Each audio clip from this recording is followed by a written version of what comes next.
Welcome back, my good people. In today's video, we are going to learn about pelvic inflammatory disease, or the so-called PID, causes, risk factors, signs and symptoms, diagnosis, and eventually how can we manage PID. Now, by definition, PID is the inflammation caused mostly by bacteria in the reproductive system of a female, or female reproductive tract, or female reproductive organs. And if we mention this, we are talking about disease ascending from the vagina, disease affecting the cervix, disease affecting the uterus, both fallopian tubes, and eventually ovaries. And it can even affect the adjacent organs and deeper parts of the pelvis. And this is majorly bacterial. There are some key bacteria that play an important role in the causative organism of pelvic inflammatory disease. And in book, it's indicated that mostly it is sexually transmitted, and the organism that plays an important role here are Neisseria gonorrhoeae, which normally causes gonorrhea, and Chlamydia trachomatis, causing chlamydia. Of course, we have other bacteria that also play an important role, that is facultative anaerobes, and even the streptococcus brood, the type B, even staphylococcus play important role here. Even the one that we learned, that is about the urinary tract, the one causing urinary tract infection. The number one bacteria we properly know, that is Escherichia coli, play a very important role in this scenario. So if you have not watched one of my videos about urinary tract infection, please look at the description. You will see that particular video about urinary tract infection. Also, I'd made a video, a detailed one, about Chlamydia trachomatis. Kindly look at the description and watch that video about Chlamydia trachomatis.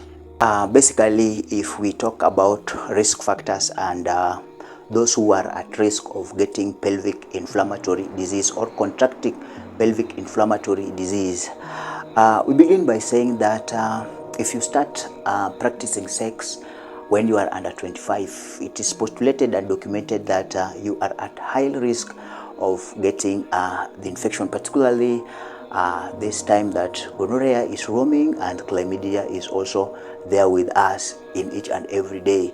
So in this scenario, you'll get that if you have multiple sexual partners and you do not maintain one partner, you are at high risk of developing pelvic inflammatory disease. Or if you had pelvic inflammatory disease and it was treated partially, or it was not treated at all, then you are at high risk of contracting this. And in this scenario, there might be a lot of complication when you contract this. So you are at high risk of contracting pelvic inflammatory disease. Those who practice what we call vaginal douching, those who normally wash their vagina, and I normally talk about that vagina should be just washed with ordinary running water or ordinary water.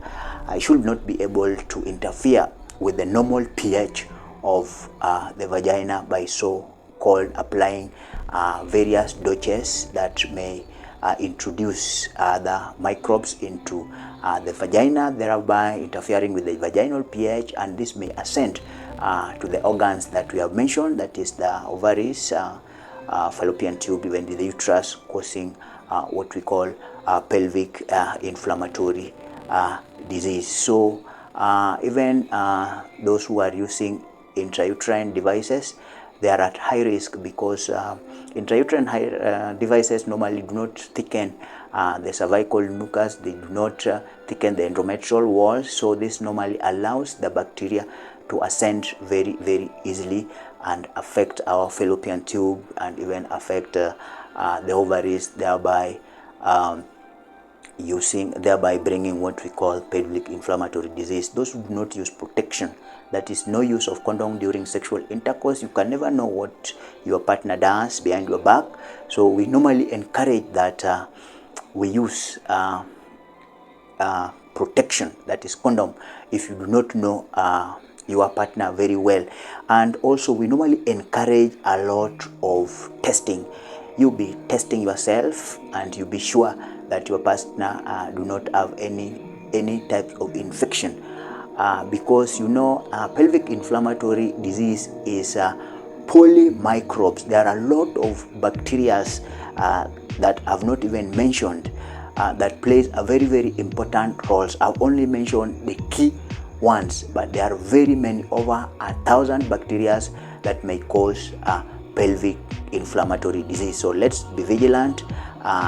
In this scenario, we normally encourage the use of protection. So most question that people normally ask, that how will I know that I have PID? Basically we'll look at signs and symptoms, and most of our patients, which entails the women, of course this is a disease that we talk only of women. Now they will present with the history of lower abdominal pain, and this pain might be radiating towards the flanks, that is the left arm or right flanks. There might be vaginal discharge. Some may also present with pain while having sex or after sex, or even vaginal bleeding after intercourse. Most of them will even come with irregular menses. That might be a pointing sign of pelvic inflammatory disease. When it advances, then because we have the bacteria, which is the major cause of pelvic inflammatory disease, of course there will be fever, and vaginal discharge might sometimes be very smelly and might make this patient not comfortable. There might be some pain while passing urine, and even increased frequency and urgency of passing urine. So most patients will normally present like that, and when we get that patient is presenting like this, then the first thing we'll do is a basic urinary test, what we call urinalysis, and this one will be a pointing sign when it will be revealed that there are some leukocytes, there are some pus cells, there are some blood in urine.